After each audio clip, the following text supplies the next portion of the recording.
Hi everyone, a lot of people keep asking me what to do with Smoldering Ashes. So when you play Diablo 4 Season 1, you have the Battle Pass and you get those rewards here that allow you to unlock certain perks. You can see this here in the Seasonal Blessings.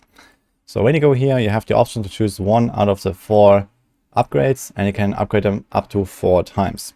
Now one thing to know here is that when you upgrade them, the values actually become smaller on the next upgrade. So for example here, the experience bonus starts out at plus 3% and then it goes to +2 and +2 and +1, I believe. And it's kind of similar for the others here. The elixir is like 15, 15, 10, 10. So you don't actually get the same bonus that you see at the start 4 times. So just as an FYI, but it doesn't really matter all too much in my opinion. There is a pretty clear hierarchy in how you want to unlock these. So you basically always start with the experience. This is just, leveling up faster, getting to 100 faster. This is like the main goal of most people. And the only thing that kind of holds you back is experience. Now, in my case, I'm playing hardcore. I took the elixir duration second because of the elixir of death evasion. It's just very useful to save materials. In general, Blizzard has massively tuned down the amount of elixir drops that you get randomly. So it's kind of hard to have perma elixir. On the other hand, elixirs don't really matter too much. So especially once you're in Nightmare and especially in Torment difficulty, they barely add that much more experience anyway. This 5% is only true when you play World Tier 1. And in Torment it's only 1.66% bonus XP. But it's still nice to have elixirs, I guess. So I took this second, but I think you could also take the Urn of Malignance second.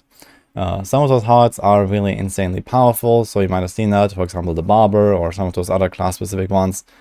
So this boosts the drop rate of those wrathful hearts.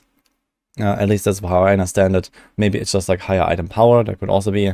But either way, you want to get good hearts, so it's also pretty nice to invest into the Urn of Malignance. So for hardcore players, I would suggest the elixir second, and then the urn, and for softcore players, I would probably reverse that. Yeah, and then you have this gold and the salvage thing.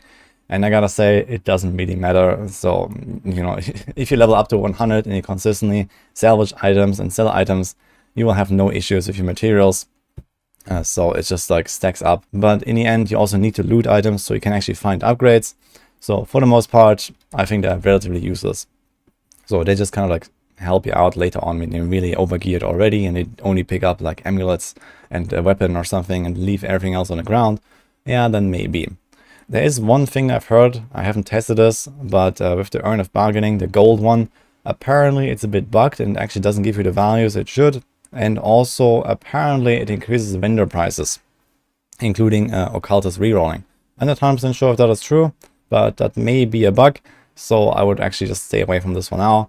And, well, we can take this salvage thing here, I guess, as the 4th one. And let's see if there's any update on this. Last thing is you actually have to open this Battle Pass overview here to claim those Smoldering Ashes. So you have to log into the game, press U on PC at least, and then you have the season menu there, and you have to click on these things. So it's very easy to miss some of these unlocks. So basically whenever you click one, maybe try to check where's the next level requirement. They always have a level requirement here. So it says, for example, you need to reach level 97, level 100, etc.